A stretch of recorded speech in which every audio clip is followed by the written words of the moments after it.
Dito makikipag 1v1 lang sana ako kay Ailos, kaya lang biglang dumating dito si Leomord. Pinagtulungan nga ako nilang dalawa. Kaya ginawa ko, tumakbo na lang ako papuntang sa tower, kaya lang bigla pa rin nila akong napatay.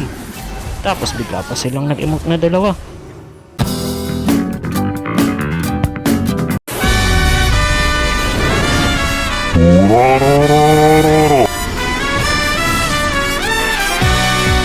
Nakita ko nga sa mapa na nagtuturtle na dito yung mga kalaban, kaya pinuntahan ko na sila.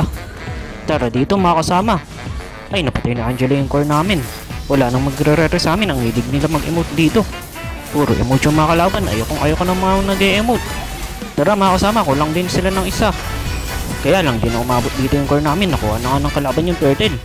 Dahil kinat ko nga yung lane ko, nagkaroon ako ng chance para pumunta dito sa bot at dumalaw. Nag-emote ka pa kanina ha. Tikman mo ngayon ang gupit ng bida. Ura ura ura ura ura ura ura ura ura ura. Ito pa si Angela. Ura ura ura ura ura. Wala, bigla kami nalugi. Matatapos na nga dito yung laban pero hindi sumuko yung makakampi ko. Dinip pa rin nila. Tapos namatay si Hylos at naubos dito yung minions na mga kalaban. Kaya nakasurvive pa rin kami ngayon. Naghihintay lang kami dito. Naghihintay lang kami na magkamali yung mga kalaban. Tapos ayun na nga, nag-continue dito si Leomord. Sinabayan nito ni Hylos. Balak na dito nila makipag-clash dahil nandito na nga yung Lord. Pero hindi nila alam na kaya na namin sila ngayon. Ura ura ura ura ura. Pero mga kasama, sundan na natin yan sila. Mamamatay na sila. Ito pa, si Mia. Ay, ito na lang si Angela. Para wala na silang healer. Hindi ka na makatakas, Angela.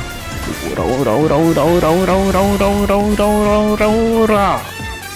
Nakahinga na nga kami dito at sinubukan namin mag-lure. Tapos biglang pumasok dito si Ailos na sinabayan ni Angela. Sinabayan pa ni Novaria pero wala silang core dito. Kaya na natin to. Huwag lang magkakamali yung core namin ng pag-retry. Ura ura ura ura ura ura ura ura. Ayun nga at nakuha namin yung Lord. Tara mga kasama, tapos na to. Hindi natin ulitin yung pagkakamali na ginawa nila. Dahil ngayon tayo ay mananalo.